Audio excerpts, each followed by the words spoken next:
something happened today that I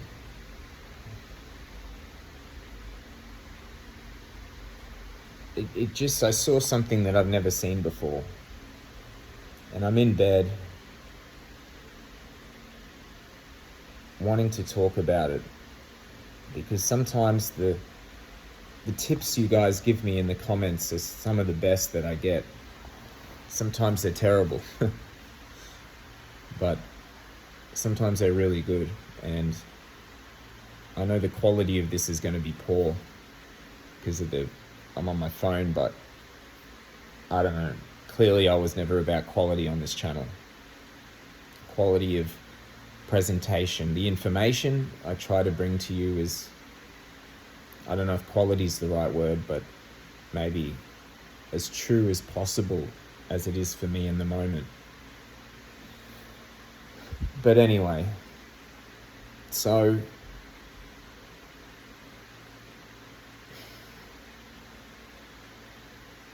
I have this person at my job that is constantly quite cold to me, but in a way that you can't really complain about, right? So if you were to complain about it, they would just deny it. It's just a complete lack of friendliness, There's no interest, and this is a person who, in my mind, should be, because they're one of my superiors.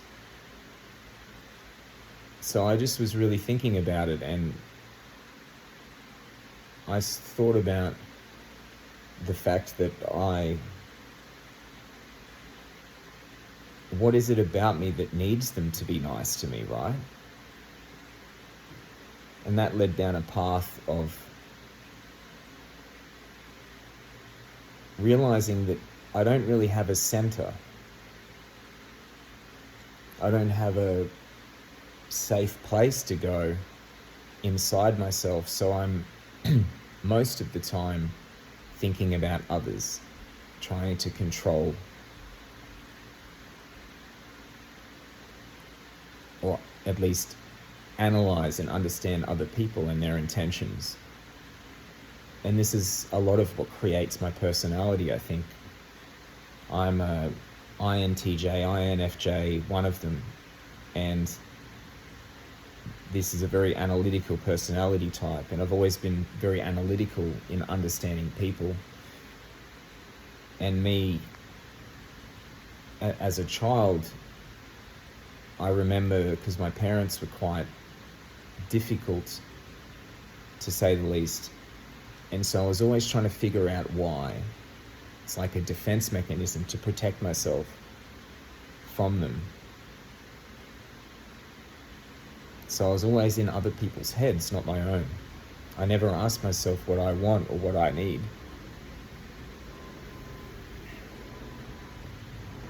So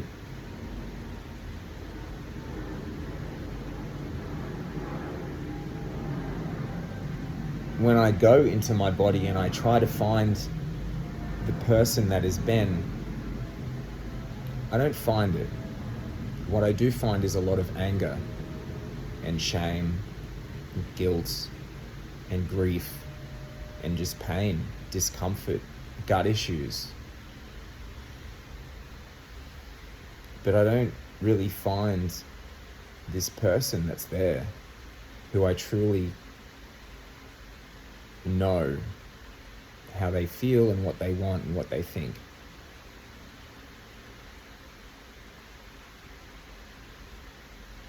So because of that, I spend most of my time outside, considering others. And this makes sense because this is how we're programmed, right? Even right now, I'm highly aware of my neighbors upstairs because as soon as I started talking, they started walking around. And so I'm thinking in the back of my mind, have I upset them? And it's always some version of that. Have I upset them? Because upsetting my parents was a very painful experience.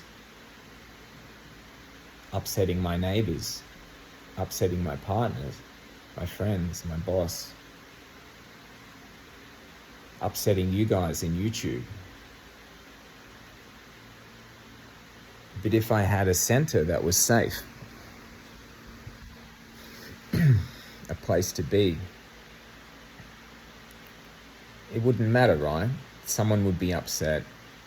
You would say, yeah, you're right, I made a mistake. And then return to your center.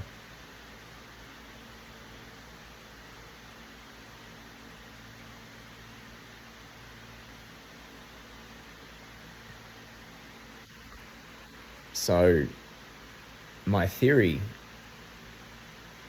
is that when I feel this way, when I'm obsessed with someone, when I perceive someone to be rude or, not behaving in a way that I consider suitable, when that happens, I generally get obsessed with them, I analyze, etc.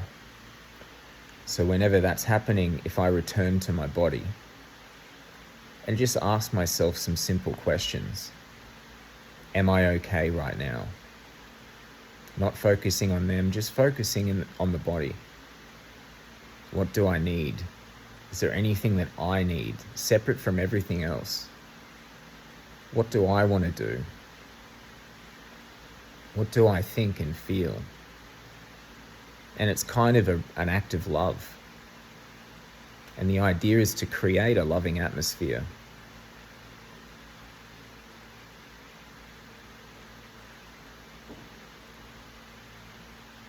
Because without this center, it's like I'm 40, right? And I've been just blown around like a leaf in the wind for 40 years. As a child, I had to do this to survive.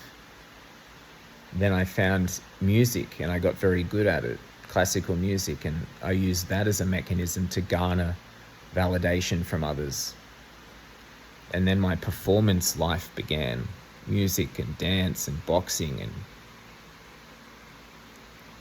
the thing that relieved partially this issue was drugs and alcohol, which is something that I still can fall into today. I don't drink anymore, but pharmaceuticals and whatever, it can happen. So I have to avoid these things.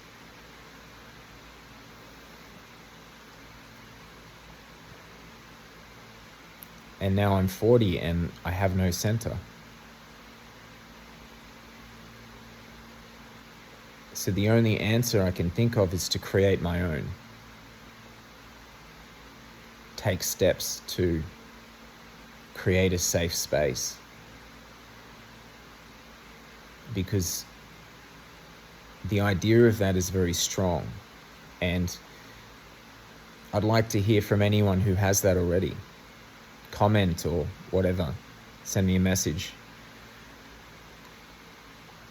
If someone has a strong center and what that experience is like. Because I've never really had it. I've never had it as far back as I can remember. And honestly, of course, the only thing I've ever experienced is myself. So maybe no one has it. Maybe this is a problem for everyone.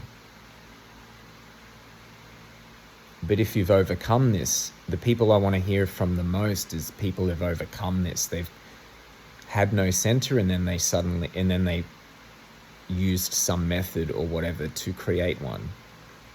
A safe space of strength to rest in. Doesn't that sound beautiful?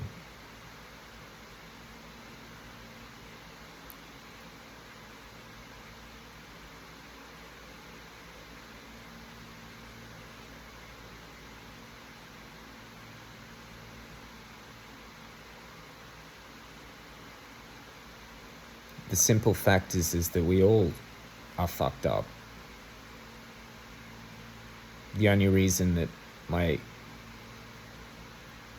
leader is being like the way they are is because they themselves are fucked up. They struggle with their own emotions. They struggle with their own center.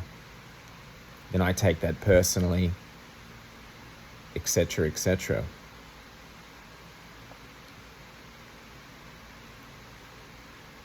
But anyway, I have no idea what I'm going to call this video. I'll probably lose 1 million subscribers. Well, I only have a few, so. But I just wanted to try to be as raw as possible because that's what I like to see. Just some dude who never finished a degree trying his best. Cheers.